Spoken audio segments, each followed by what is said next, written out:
Hello friends. Hope everybody is well. For those who have not yet subscribed to my channel, please subscribe to the channel and stay tuned. Today I will share a short story with you. So let's get started without wasting time.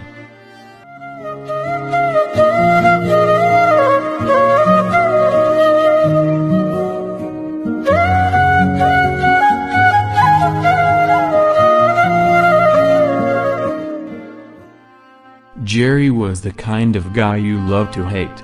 He was always in a good mood and always had something positive to say. When someone would ask him how he was doing, he would reply, "If I were any better, I would be twins." He was a unique manager because he had several waiters who had followed him around from restaurant to restaurant. The reason the waiters followed Jerry was because of his attitude. He was a natural motivator. If an employee was having a bad day, Jerry was there telling the employee how to look on the positive side of the situation. Seeing this style really made me curious, so one day I went up to Jerry and asked him, "I don't get it. You can't be a positive person all of the time. How do you do it?" Jerry replied, "Each morning I wake up and say to myself, Jerry, you have two choices today. You can choose to be in a good mood or you can choose to be in a bad mood. I choose to be in a good mood. Each time something bad happens, I can choose to be a victim or I can choose to learn from it. I choose to learn from it. Every time someone comes to me complaining, I can choose to accept their complaining or I can point out the positive side of life. I choose the positive side of life." "Yeah, right, it's not that easy," I protested. "Yes it is," Jerry said. "Life is all about choices. When you cut away all the junk, every situation is a choice.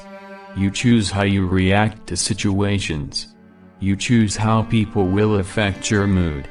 You choose to be in a good mood or a bad mood. The bottom line, it's your choice how you live life." I reflected on what Jerry said. Soon thereafter, I left the restaurant industry to start my own business. We lost touch, but often thought about him when I made a choice about life instead of reacting to it. Several years later, I heard that Jerry did something you are never supposed to do in a restaurant business. He left the back door open one morning and was held up at gunpoint by 3 armed robbers. While trying to open the safe, his hand, shaking from nervousness, slipped off the combination. The robbers panicked and shot him. Luckily, Jerry was found relatively quickly and rushed to the local trauma center. After 18 hours of surgery and weeks of intensive care, Jerry was released from the hospital with fragments of the bullets still in his body. I saw Jerry about 6 months after the accident. When I asked him how he was, he replied, "If I were any better, I'd be twins." "Wanna see my scars?" I declined to see his wounds, but did ask him what had gone through his mind as the robbery took place. The first thing that went through my mind was that I should have locked the back door, Jerry replied. Then, as I lay on the floor, I remembered that I had two choices. I could choose to live, or I could choose to die. I chose to live. "Weren't you scared?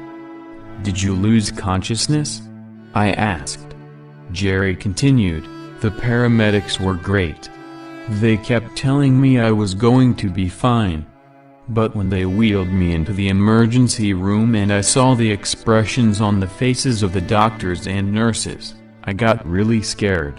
In their eyes, I read, 'He's a dead man.' I knew I needed to take action." "What did you do?" I asked. "Well, there was a big, burly nurse shouting questions at me," said Jerry. "She asked if I was allergic to anything." "Yes," I replied.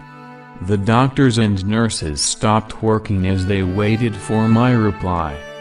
I took a deep breath and yelled, "Bullets!" Over their laughter, I told them, "I am choosing to live. Operate on me as if I am alive, not dead." Jerry lived thanks to the skill of his doctors, but also because of his amazing attitude. I learned from him that every day we have the choice to live fully. Attitude, after all, is everything.